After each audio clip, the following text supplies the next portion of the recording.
Joel Klatt joining us live, the voice of college football. Oh, my. There's a lot. First of all, Michigan, Bama, Texas, Washington. How lucky are we? Who's got it better than us? It's going to be a great playoff. I think it on paper has a chance to be the maybe the best group of games that we've had in the playoff era. You know, we've always had like a stinker, and both of these look like they could be really good games. I don't think either's a stinker. I don't think so either. These are really good games, really good teams, the four best teams. I don't use the word travesty much in sports. Like, I'm not a big travesty guy. Sure. You like to bring it down. You like to, be reasonable. I like to see myself, like in Vegas, they call it when somebody's hot at the table, they bring over a cooler. And it's a person that's a bad luck person that stands by the table. I'm the wet blanket on sports takes. Oh, interesting. Okay. I am usually, like, it's not that big of a deal, and people call me impassionate, and I don't care. My takeaway in Florida State is you're trying to get out of that conference because it's so weak. Your conference stinks. You look terrible. Deal with it. I didn't think it was a travesty. Well, and by the way, like, this is it sucks for them. It does. Yeah. And do they deserve to be in there? Sure, absolutely. Yeah. And it's a flawed system, and we've talked about that from day one. And do they deserve to be in? Yes. Guess who else deserves to be in? The SEC champion. Yeah. Guess who else deserves to be in? The team that beat the SEC champion. You know, and I've said this from the get-go, Colin, and I've said it to you on this show before. The committee is always going to take the path of least resistance. They're human beings. It's 13 people that don't do this full time, by the way. Yeah. These are part-time people that sit in there and they squirm at that. That's why I say it. It's a little bit of a needle. Administrators, things like they are going to take the path of least resistance. Yeah. So look at the three options. You're saying no to Alabama, which is the premier program in the SEC, which has owned college football since the start of the BCS. That's 1998. Giving them the benefit of the doubt. They just ended Georgia's 29-game win streak, and they were the defending two-time national champion. So that's a tough no. And, by the way, Nick Saban is their head coach. You can't say no to Texas. They beat Alabama. Right.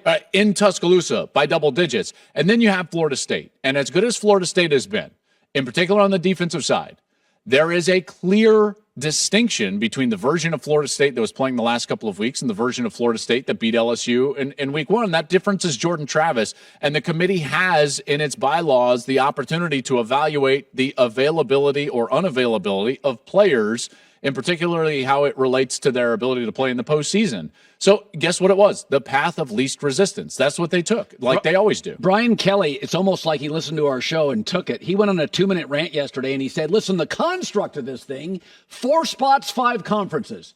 Somebody's always every year. Of course. Aesthetically not going to be as pleasing. Of course. Every time we take the deserved team, Cincinnati gets in. The game's awful.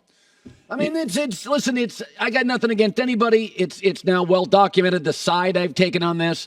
But if you're telling me Alabama as a 9-0 SEC champ doesn't get in, you're not watching the sport for 20 years. It's like I said, it's tough. It's a broken and flawed system. If you want to do anything, like increase the number of committees, increase the number of inputs, right? It's just, listen, all of us took math, all right? Statistics. You understand that in a 13-variable equation, if you change one of the variables, then the outcome is going to change quite a bit. Yeah. If you have an equation that is 1,000 variables and you change one of the variables, you're not going to get that much of a difference in your outcome. It's called statistical variance, right? Well, we just need more inputs into the equation. This is what happens when you get a committee that views something one way, and then they go with it. I'll give you an example. So when my wife and I travel, thank God Ann comes along. If my kids, my family's Florida State, Ann's our quarterback. If my kids, at this point old enough, had an option to go on vacation with us, but Ann wasn't going, the kids would not go. They're like, no. We're not going with Dad organizing it. So why? Ann's our quarterback. Because that's not one of your 4 best vacation options. And because if Ann's out, not the same family. Right? So my kids would be like, Dad, we'll go next year skiing. Ann's not there. We don't want to be in an island, you screaming at the airport at us. So the reality is when you take the most functionally important player or piece of an organization out and it's not the same team, don't expect the same love and the same curried-favored nation status because you're not the same team. Okay. I was once asked to come and be on a guest. They're like, hey, will you be on Herd? And I was like, yeah. And they were like, Just real quick, like Colin's not going to be there today, Boom. and I was like, hard pass. Yeah. Sorry. That's. I'm here. I'm here for you, Colin. I'm here for America. Yes. Okay. Let's get down to business. Were you the guest host that week? I have no idea, but I'm totally upset right now. Well, you know what? First it's a shirt, now it's you don't want to come when I'm hosting. Yeah, Damn, okay, Florida State. Harsh. Yeah. So Harbaugh to the NFL. Now, we've asked you various times on this. I'm going to throw a theory at you. Okay. I am prone to do that. So Jim, his very nature, I mean, his wife would joke about this. His brother would joke about this. You watch the HBO special. Jim's very intense. He's very unique personality. Sometimes you're not sure if it's a put on or it's real. And right, I mean, like you don't know it. And I've been in a room with Jim. Is this an act? Is it Jim? Whatever. It's not an act, by the way. I'm here for both. That's right. So people view it as Jim. He's a disruptor. That's his personality. We would both admit he's a disruptor. Totally. He's the Uber of this transportation industry. Yeah. He's the Uber. So Jim is viewed as he is sticking his nose to the NCAA with this Connor Stallion stuff, which he, by the way, does not know about. I believe him on that. Didn't know, whatever. But could the NCAA, because they're not going to come out with a punishment until after the championship. Yeah. Michigan wins. And they're ticked off. And they're like, okay, you won. Yeah, like watch this. Watch this. That, not winning that, and by the way, I wouldn't put it past the NCAA. So a bunch of full of executives that if Harbaugh wins, you know how the NCAA, Sure. you know how executive branches want to feel important. I do think like for the last couple of weeks, I've been sitting there and thinking about this idea that Jim's desire and by the way, he talks about it a lot to have the players share in the revenue. Yes. How that is, to those at the NCAA, that's an affront, and there were some in the industry that have talked about that just being a bridge too far. And I thought to myself, well, that's interesting because he seems awfully targeted, at times. And again, I will admit, like some of this is self-imposed, right? Like, yes, Connor Stallions did the things that they're talking about.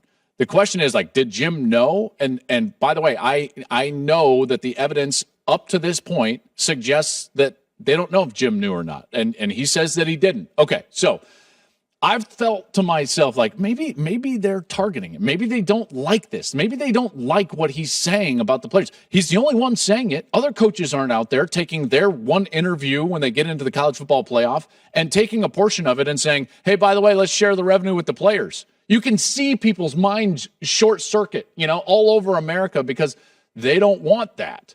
And yet, yesterday, that changed for me because Charlie Baker, who's now the head of the NCAA, former governor of Massachusetts, I believe, proposed a new, basically, structure to NCAA athletics. And that proposed structure would be that there could be a new division, right? And we wouldn't have 300 Division I schools, which we know is absurd because we're trying to govern, the 300th school like we govern Ohio State and Alabama, and they're vastly different. And he proposed a structure where the schools that wanted to and the conferences that wanted to could start to basically, I'm going to paraphrase, pay the players, compensate them for non-educational opportunities. Yeah.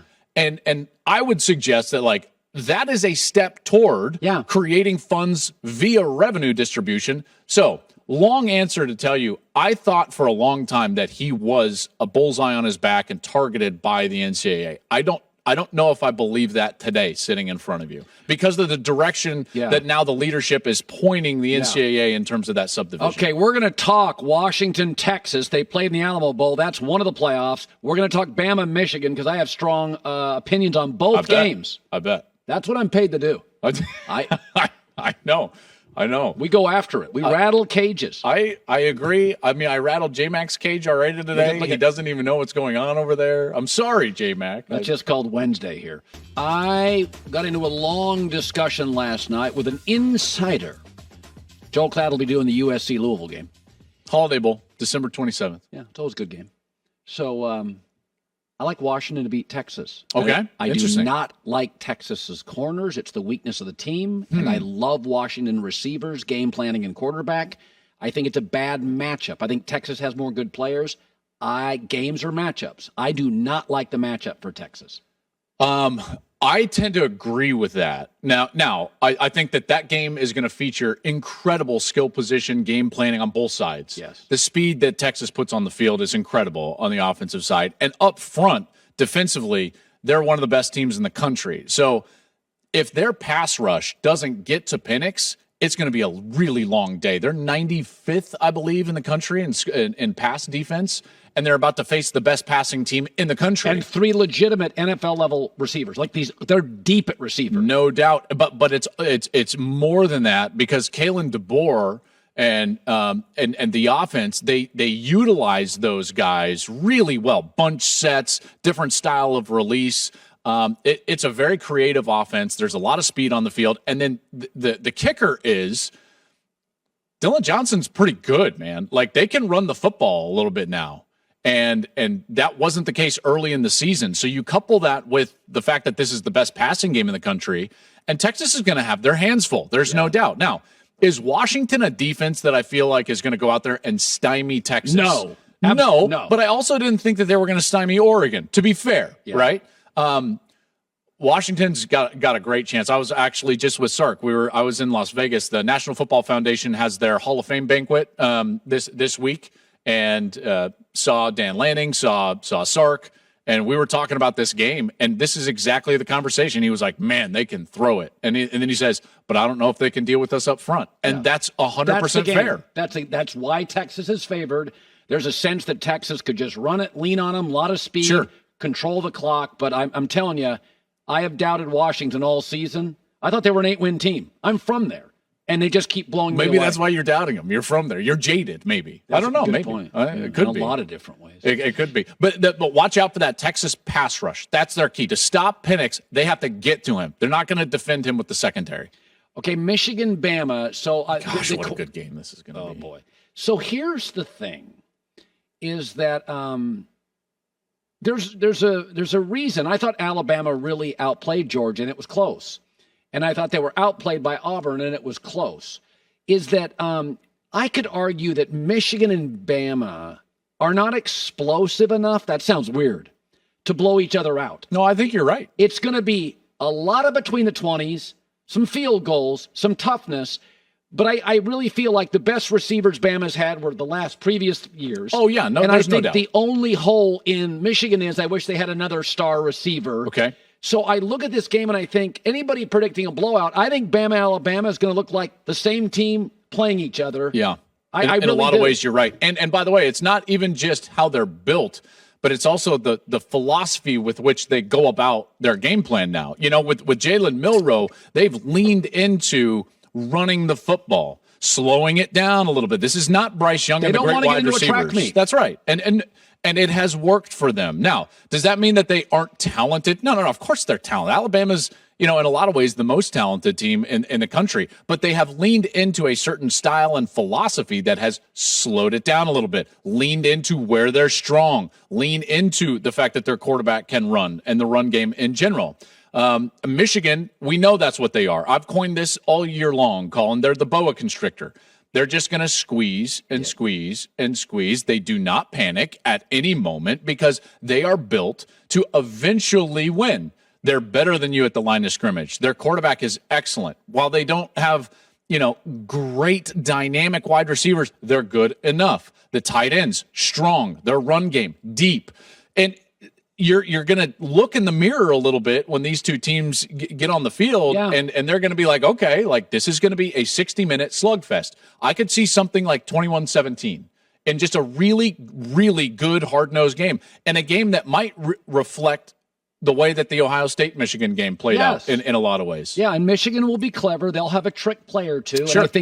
And I think the 3-point spread is like, that's what this game is. This game to me feels like 27-24. Either way, I'll take Michigan, but wouldn't be shocked if the SEC champ wins. The Texas-Washington game, I think, is going to have way more dynamic, big over-the-top plays. I see that as more of your 33. 42-38. You know, something like that. Could be a way better TV product. But way more fun. Maybe. But, man, I tell you, watching Michigan play Alabama in the Rose Bowl, that's going to be incredible. It's going to be incredible. And I hope we get the game that we hope we are going to get and that we're just laying out here. Okay, Caleb Williams, USC. I'm not going to play in the game. Doesn't bother me. Does it bother you? No, I mean, that's their prerogative. I mean, these guys have a lot of autonomy now in college football. And part of that is, as was the case, I know it happened before this, but Christian McCaffrey was the one that really kind of started Leonard Fournette this. did it too, right? Fournette did it as well. There's been a lot of guys, and now it's I would say more popular than ever.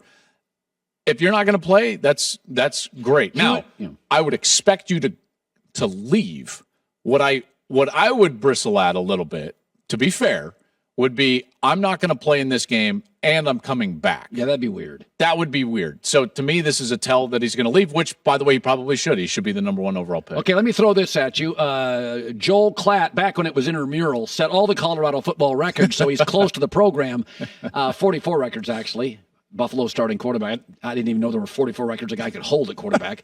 So let me just say this. A lot of haters with Deion. I'm staff leaving, players transferring out. Are you worried at all about Deion? It's weird. It's a lot of turbulence. You know what I get so frustrated with about the coverage of Deion in Colorado is that, one player will transfer, one staff member will get another job, and then there's just like articles for days like, their staff is leaving Deion, players transferring. And I want to say, you know what that's called? College football. It's happening to everybody. Players are leaving at Ohio State. Players and coaches are leaving at every single school. That's what this is. And in fact, we're in the blender right now of early December where you're trying to recruit high school kids. You're trying to recruit in the transfer portal. It's the coaching carousel going on. It's award season as well. Like, the calendar in college football is so broken. Every program is dealing with this. And I get so frustrated. And by the way, it's only because Deion generates so much interest that people understand that they're going to get clicks and that they're going to get attention if they just say his name. And by the way, if we're negative, it might even increase that attention a little bit. And that's what goes on. With Deion, everything is a 10. If you hate him, it's a 10. If you love him, it's a 10. There's no 5s with Deion. You got to be on one side or the other. For the record, college football from this second forward, I get the best Final Four ever, Michigan, Bama, Washington, Texas. No weaklings, no posers, no deserve to be there. Got there. And then next year, I get the Big Ten and the SEC expanding and the 12-team playoff.